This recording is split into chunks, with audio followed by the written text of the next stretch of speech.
Assalamualaikum, apa khabar semua?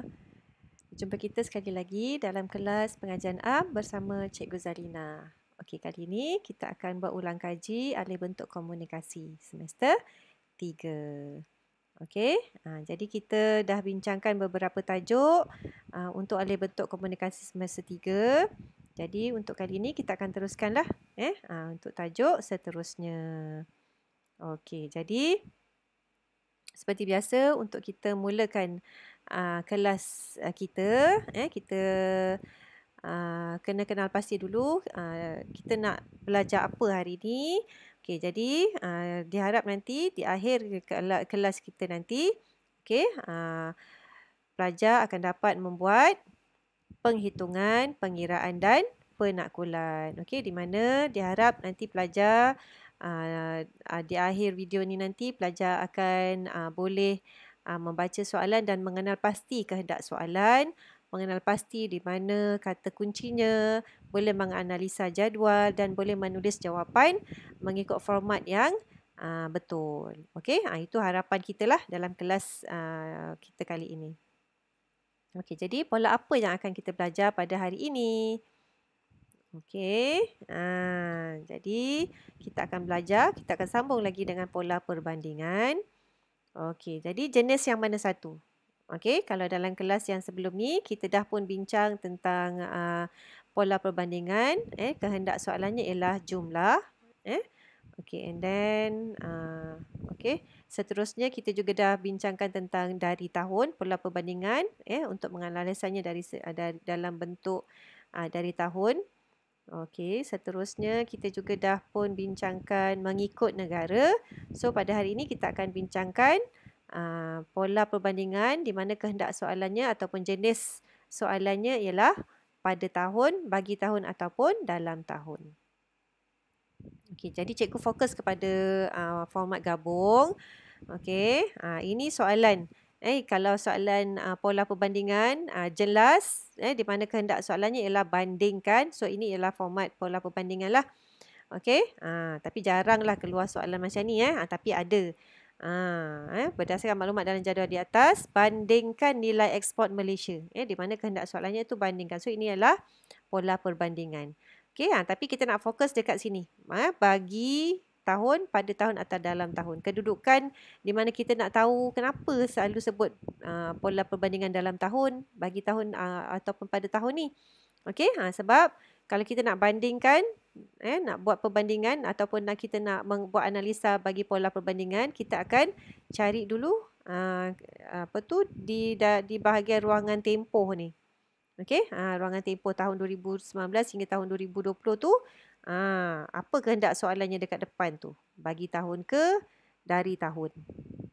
Okey, tak semestinya dalam soalan yang pola perbandingan sahaja. Okey, dalam pola umum pun ada juga pola perbandingan. Okey, walaupun kehendak soalan ialah tafsirkan, tapi kita dah tahu pola umum dia akan ada satu paragraf atau satu perenggan untuk pola perbandingan. Okey, jadi kalau masa kita nak menganalisa pola perbandingan tu, kita akan tengok pula semula dekat soalan dan kita akan baca semula kehendak kita akan kenal pasti semula kehendak soalan. So, kalau kita tengok tafsirkan, ini pola umum. So, akan ada satu pola perbandingan. Lepas tu bila kita nak buat analisa pola perbandingan tu, kita baca tafsirkan pola nilai import Malaysia mengikut negara terpilih pada tahun 2008 hingga tahun 2010. So, kat sini tempohnya dia letak kat situ pada tahun. Jadi, kita akan menganalisa pola perbandingan mengikut kaedah pada tahun. Okey. Kalau berbeza, kalau soalan tu dekat tempohnya dia tulis dari tahun macam kat sini.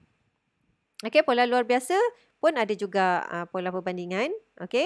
Just kat sini cikgu nak tunjukkan ada masa dekat tempoh tu dia tulis pada tahun.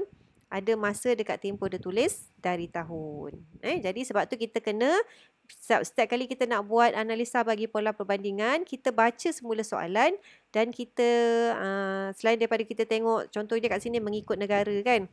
Okay, selain daripada kita tengok yang tu, kita juga kena kenal pasti tempoh tu apa kehendaknya. Adakah dia pada tahun atau dari tahun. Okey? Okey, so seterusnya, okey, ini soalannya. Jadi dalam soalan kali ni, sorry. Okey, dalam soalan kali ni cikgu nak ambil kesempatan lah, serampang dua mata lah kali ni, di mana kita akan cuba selesaikan soalan pada tahun ni. Kita cuba analisa data bagi pola perbandingan jenis soalan pada tahun. Okey, dan juga dalam masa yang sama, cikgu nak tunjukkan kalau soalan itu diberi dalam bentuk gambar rajah. Data diberi dalam bentuk gambar rajah. Gambar rajah kali ini ialah graf bar. So, macam mana cara kita nak selesaikan? Okey, seterusnya kita akan cuba selesaikan dengan menggunakan langkah-langkah seperti berikut. Langkah mula dengan baca soalan dan akhir sekali kita akan tulis jawapan. Okey, seterusnya. Okey, nanti setiap kali kita selesai baca soalan, kita akan kenal pasti dulu kehendak soalannya. Okey? Jadi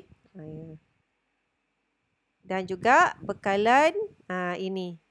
Kalau pelajar dah hafal, baguslah. Tapi kalau belum hafal, pastikan adalah nota ni. Nota kata kunci. Dan juga merancang penulisan jawapan. Bila kita dah tahu pola apa nak tulis, kita terus tuliskan pola perenggan. Setiap perenggan tu kita nak tulis apa. Maksudnya kita dah rancang awal-awal. Jadi bila kita dah tulis macam ni, jadi kita dapat kita akan mencari jawapan tu secara terancang. Jadi kita tak buang masa. Okey? Jadi dengan menggunakan langkah-langkah ini, jom kita mulakan selesaikan soalan kita. Okey, langkah pertama, kita baca soalan dulu. Jom kita baca soalan. Okey, berdasarkan maklumat dalam jadual, huraikan kadar kematian kemalangan jalan raya di negara-negara anggota ASEAN terpilih pada tahun 2013 dan tahun 2016. Okey, seterusnya. Okey, langkah kedua, kita kenal pasti kehendak soalan. Okey, di sini kita akan cari kata kunci. Pandang pasti kehendak soalan. Jadi, kat sini kata kuncinya yang ada cuma ini sahaja. Huraikan. Huraikan itu, kalau kita lihat tadi, dia termasuk dekat dalam pola umum. Sebab apa? Sebab dia terlalu umum. Huraikan tu dia tak bagi tahu nak buat pola perubahan ke nak buat pola perbandingan. Jadi, dia terlalu umum. Huraikan. Okey? Dan seterusnya tadi kita dah pun kenal pasti kehendak soalan kan? Yang pertama tadi pola umum. Okey, and then yang kedua untuk tempoh tu jenis tempoh pada tahun 2013 dan tahun 2016. Jadi kat sini kita nak cuba analisa pola perbandingan mengikut kaedah pola pada tahun. Okey, dan tak ada kehendak soalan yang lain. Biasanya kan kalau format berasingan dia akan ada dan berikan faktor-faktor ke apa ke kan. Kat sini tak ada. So kalau tak ada maksudnya dia ialah format gabung. 4 tambah 0. Okey, seterusnya. Jadi seterusnya untuk kita menganalisa ataupun untuk kita baca data dekat dalam graf, kita perlu pindahkan dulu di dalam bentuk jadual. Jadi tak perlu sedih, tak perlu susah hati kalau soalan tu diberi dalam bentuk gambar rajah seperti ini, graf seperti ini, jangan susah hati. Sebab apa? Inilah yang paling mudah. Jadi apa langkah yang perlu dibuat sekiranya pelajar dapat soalan berbentuk gambar rajah seperti ini? Langkah pertama ialah pelajar pindahkan dulu data dalam gambar rajah tu dalam bentuk jadual yang simple seperti yang cikgu buat ni. Tulis saja dekat sebelah petunjuk tu sebab petunjuk adalah panduan untuk kita rujuk data kan. Jadi kita tulis saja dekat sebelah petunjuk tu. Lepas tu kita transferkan maklumat yang ada dekat dalam jadual dalam graf tu, kita pindahkan dalam jadual simple kita ni. Tak perlukan pembaris pun tak apa, pakai pensel sahaja. Contoh Indonesia 15.3, Laos 14.3, Malaysia 24.1, Filipina 20.1, Thailand 36.2, Vietnam 23.5. Lepas tu sambung. Tahun 2016 pula dan seterusnya. Okey, jadi buat macam tu pun tak apa. Kita nak jimat masa. Jadi buat macam ni je. Terus dah siap dah, nanti barulah kita terus rujuk dekat jadual kita. Carilah yang paling tinggi dan paling rendah dan seterusnya. Kat sini cikgu buat cantik-cantik sebab cikgu buat pakai komputer. Jadi cantiklah gambar rajah cikgu ni. Okey, jadi kat sini barulah kita boleh baca. So bila kita dah tengok data dekat dalam jadual kan lebih mudah berbanding dengan dekat dalam gambar rajah kan. Senang kita nak bandingkan. Jadi kalau kita lihat kat sini, data yang diberi ada nama negara. Ada tempoh dia dekat sini. Tapi unit kita tak tahu. So unit dia apa tadi? So kita tengok dekat dalam graf tu. Unit dia ialah kadar. Kadar atau peratus. So kita tulis kat sini peratus lah supaya kita tak tersilap. Okey, apa lagi yang ada dalam jadual ni? Tak ada jumlah kan? Jadi maklumat tentang jumlah tidak diberi. Okey, seterusnya kita tengok apa langkah seterusnya kita nak buat. Okey, kita nak fahamkan data dalam jadual. Okey, tadi kita dah kenal pasti bahawa ini ialah peratus and then jumlah tidak diberi. Okey, jadi bila jumlah tidak diberi, kita tahu dalam pola perbandingan kita kena cari peratus daripada jumlah keseluruhan. Tapi jumlah keseluruhan dekat dalam soalan ni, dalam jadual ni tak ada. Dalam data yang diberi tak ada jumlah keseluruhan. Bermakna kita tak boleh nak kira berapa peratus daripada jumlah keseluruhan. Okey? Dan nilai mutlak pun tak ada. Nilai sebenar tak ada sebab kat sini diberi dalam bentuk peratus sahaja. So kita tak tahu nilai sebenar dia berapa. Jadi boleh tak kalau kita nak tambah aja jumlah kat bawah ni? Nak kirakan jumlah dia sendiri. Boleh tak? Jawapannya tak boleh. Kalau data tu dia dah beri seperti ini, maka kita akan gunakan sahaja data ni tanpa kita tambah apa-apa. Gunakan sahaja. Tak boleh nak kirakan jumlah, lepas tu nanti kita kirakan nilai mutlak dia, kita kirakan jumlah keseluruhan dia, tak boleh. Kita hanya menggunakan data yang diberi sahaja. Apa jadi kalau pelajar tambahkan dan kemudian kirakan sendiri tak dapat markah. Sebab itu dah dikira tidak mengikut arahan. Okey, itu tips dia lah. So, mari kita analisa data kita. Okey, jadi cara untuk menganalisa data jika kehendak soalannya ialah pola perbandingan pada tahun. Cara dia sama je sebenarnya. Apa maksud sama tu? Maksudnya pola perbandingan kan memang kita nak analisa dia tinggi dan rendah kan? Jadi kita tengoklah tahun 2013 kita tengok nombor yang paling besar ialah 36.2 Thailand. Dan yang paling tinggi Thailand, yang paling rendah 14.3 Laos. Tahun 2016 yang paling tinggi 32.7 Thailand dan yang paling rendah ialah 12.2 Indonesia. Jadi yang cikgu masukkan sama je, maksudnya kita tetap akan cari yang paling tinggi dan yang paling rendah dalam setiap tahun tu. Jadi kat sini kita dapati yang paling tinggi sama kan, Thailand tahun 2013 dan 16. Tapi yang paling rendah berbeza. Jadi macam mana cara kita nak tulis jawapan kita nanti? Itu yang penting. Okey, sekarang kita dah analisa. Okey, so jomlah kita tuliskan jawapan. Okey, macam mana kita nak tulis jawapan pola perbandingan pada tahun? Alright. Okey, jadi dekat sini cikgu tunjukkan macam mana cara untuk kita menulis ayat idea bagi pola perbandingan pada tahun. Bagi pola perbandingan pada tahun. Jadi cikgu bacakan, nanti cikgu tunjukkan. Okey, kadar kematian kemalangan jalan raya negara-negara ASEAN, negara-negara anggota ASEAN terpilih pada tahun 2013. Yang paling tinggi ialah Thailand dan paling rendah ialah Laos. Manakala pada tahun 2016 yang paling tinggi ialah Thailand dan yang paling rendah ialah Indonesia. Jadi nampak cikgu highlightkan warna merah tu pada tahun 2013. Lepas tu kat bawah tu pada tahun 2016. Sebab apa? Cikgu nak tunjukkan kat sini dalam ayat idea tu kita tekankan ataupun kita highlightkan ialah tahun. Tahun 2013 yang paling tinggi ialah Thailand, yang paling rendah ialah Laos. Kita nyatakan dulu data untuk tahun 2013. Okey, tinggi dan rendah. Lepas tu baru kita Nyatakan pula data untuk tahun 2016, tinggi dan rendah maklumat dia. Nampak tak?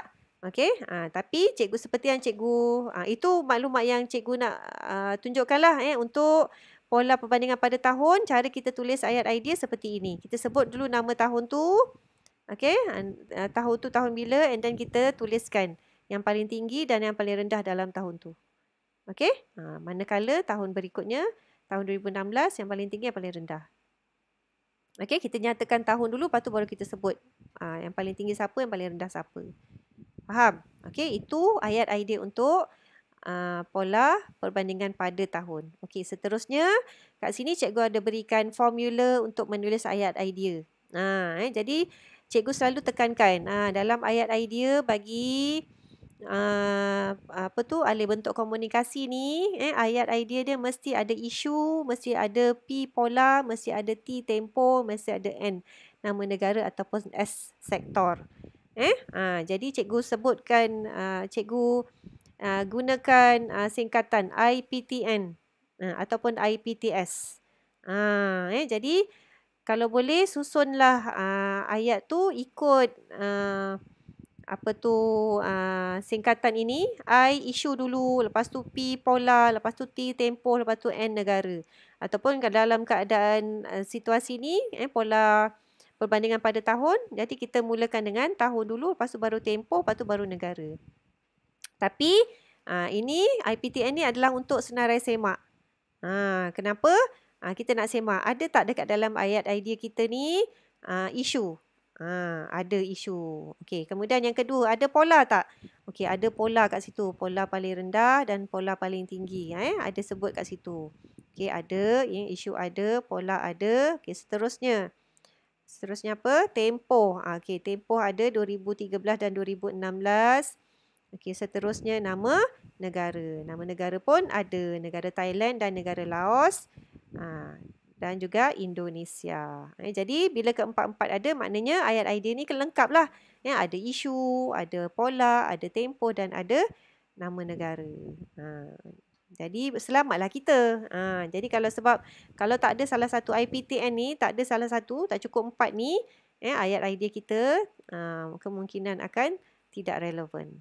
Okey, seterusnya cikgu nak tunjukkan pula cara untuk menulis ayat huraian data. Okey. Okey, jadi dekat sini cikgu berikan satu lagi formula untuk menulis ayat huraian data. Okey, di mana cikgu gunakan singkatan NM peratus JK. Okey, NM tu ialah nilai mutlak, peratus tu ialah nilai peratus dan JK tu ialah jumlah keseluruhan. Okey, tetapi dalam soalan kali ini kita tak ada nilai mutlak dan tak ada jumlah keseluruhan. Yang kita ada adalah nilai peratus. Jadi kita masukkan sahajalah nilai yang ada tu ke dalam analisa huraian data kita. Okey. Jadi cara nak tulis dia seperti contoh yang cikgu tunjuk ni. Kalau seperti contoh kita tengok contoh yang cikgu bagi ni sebagai bukti. Okey, kadar kematian kemalangan jalan raya negara anggota ASEAN terpilih pada tahun 2013, yang paling tinggi ialah Thailand. Apa tu, kita masukkan data. Data ni ambil je tadi dalam jadual tu. Tak payah kira apa-apa. Senang kan? Kalau jumpa soalan macam ni, ambil lah soalan ni. Sebab apa? Tak payah tekan kalkulator. Ambil saja nombor dalam jadual, terus pindah dalam huraian data. Senang. Senang. Yang penting pelajar tahu macam mana nak tulis huraian ayat idea dan huraian data. Mesti boleh dapat markah. Okey. Dan seterusnya, dan yang paling rendah ialah dari negara Laos, iaitu 14.3%. Macam tu. Sama juga dengan tahun 2016. Yang paling tinggi ialah negara Thailand, berapa peratus, dan yang paling rendah ialah negara Indonesia, berapa peratus. Okey.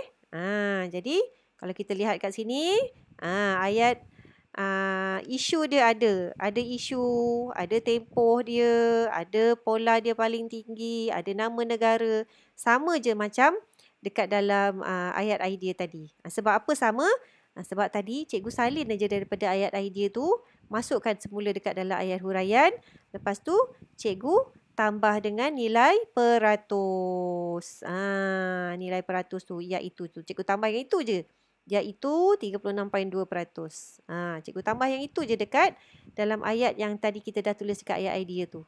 Salin balik ayat idea, masukkan dekat dalam ayat huraian tu, tambah dekat sebagai bukti, lepas tu masukkan dalam ayat huraian, tambah pula ayat huraian tu, setiap data tu, contohnya Thailand data dia berapa, iaitu berapa peratus. Laos iaitu berapa peratus.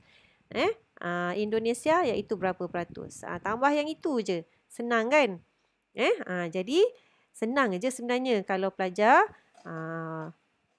tahu macam mana cara nak tulis huraian data ni. Jadi seterusnya kita pun tambahlah dengan analisa pengetahuan kita. Analisa pengetahuan ni kenalah relevan. Kenapa Thailand kadar kematiannya terlalu tinggi? Mungkin disebabkan oleh kurang kesedaran rakyatnya terhadap pemandu tentang pemandu berhemah tu. Okey, jadi apa? Pemakasaan. Jadi apa langkah-langkah yang boleh dibuat kat situ. Jadi itu analisa pengetahuan yang bersesuaian lah. Huraian pengetahuan yang bersesuaian dengan data yang kita tulis dekat atas tu. Huraian data tu. Okey. Jadi begitulah. Jadi cikgu ingatkan semula, kalau jumpa soalan yang berbentuk gambar rajah, sama ada catapai ataupun graf garis ataupun graf bar seperti ini, pindahkan dulu data tu ke dalam bentuk jadual. Jadual simple saja macam cikgu tunjuk tadi. Lepas tu, barulah kita boleh senang nak menganalisa data kita. So, satu lagi, cikgu nak ingatkan, kalau data tu tak lengkap, kalau maklumat tu dibagi sikit, seperti dalam seperti ni, dia bagi peratus saja, ambil saja data tu, jangan tambah apa-apa maklumat yang lain. Jangan kira sendiri. Okey, jangan kira sendiri. Gunakan saja data tu untuk kita jawab soalan. Okey, jadi sekali lagi cikgu nak ingatkan juga, rancanglah penulisan jawapan anda. Tadi mula-mula tadi bila baca soalan, kita dah kenal pasti. Kata kuncinya huraikan. Jadi huraikan tu ialah pola umum. Jadi kita pun senaraikan. Perenggan 1, perenggan 2, perenggan 3 ni kita akan tulis pola perubahan. Perenggan keempat kita akan tulis pola perbandingan. Jadi kita dah rancang. Jadi kita tak akan buang masa semasa kita menganalisa jadual kita. Okey? Tak kisah. Kalau pola tu pola perubahan, kita senaraikan pola perubahan semua. Kalau perbandingan, banding semua. Kalau luar biasa, macam mana pula cara dia. Ada kaedah dia. Tapi kita kena rancang. Perenggan 1 nak tulis apa. Sampailah perenggan 4 tu. Supaya kita tak buang masa dan kita tak tersalah sediakan data. Okey. Jadi, bila kita dah tadi cikgu dah tunjukkan cara nak tulis kan ayat idea, ayat huraian. Jadi rupa dia dekat dalam perenggan keempat tu macam ni lah. Secara keseluruhannya dalam perenggan keempat dalam kita punya jawapan tu tadi, bentuk dia akan jadi seperti ini. Ayat idea dulu kita tulis. Lepas tu diikuti pula dengan, yang ini ialah ayat idea. And then diikuti pula dengan huraian data.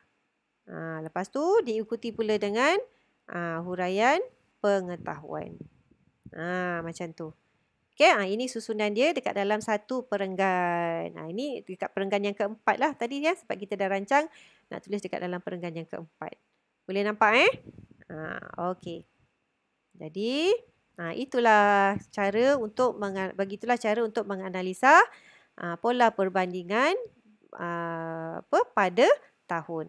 Okey, jadi di sini cikgu nak ambil kesempatan, cikgu nak tunjukkan beza penulisan ayat idea bagi pola perbandingan dari tahun dan pola perbandingan pada tahun. Kalau pola perbandingan dari tahun, ayat ideanya kita akan mulakan dengan pola dia. Pola tertinggi, lepas tu nanti yang tertinggi ialah pada tahun yang tertinggi pada tahun 2001 ialah negara X. Dan pada tahun 2002 ialah negara Y. Kalau sama, kalau negara X dengan negara Y sama, maksud cikgu kalau tahun dua-dua tahun tu sama macam tadi kan, 2013 dan 2016 Thailand kan yang paling tinggi. Jadi kita tulis yang tertinggi dari tahun 2013 hingga 16 ialah negara Thailand. Kita sebut macam tu. Kita sebut dulu pola dia, lepas tu kita sebut nama tahun, lepas tu baru kita sebut nama negara. Okey, lepas tu diikuti. Manakala yang terendah pada tahun 2013 Satu ialah Laos dan tahun 2002 ialah Indonesia. Kita sebut macam tu. Itu kalau kehendak soalan dia pola perbandingan dari tahun. Tapi kalau pola perbandingan pada tahun, kita mulakan dengan sebut pada tahun 2001. Yang tertinggi ialah negara X dan yang terendah ialah negara Y. Manakala pada tahun 2002, yang tertinggi ialah negara X dan yang terendah ialah negara Z. Macam tu. Okey, jadi diharap pelajar lebih jelas kat sini. Bila cikgu tunjukkan nota kat sini, pelajar jelas macam mana cara nak tulis ayat idea bagi pola perbandingan dari tahun dan pada tahun. Okey. Jadi tamatlah kelas kita pada hari ini. Cikgu harap pelajar dapat idea bagaimana cara untuk menulis pola perbandingan pada tahun. Okey, dan dapat membezakan pola perbandingan pada tahun dan pola perbandingan dari tahun dari segi penulisan ayat ideanya. Okey, jumpa lagi dalam kelas yang akan datang. Bye.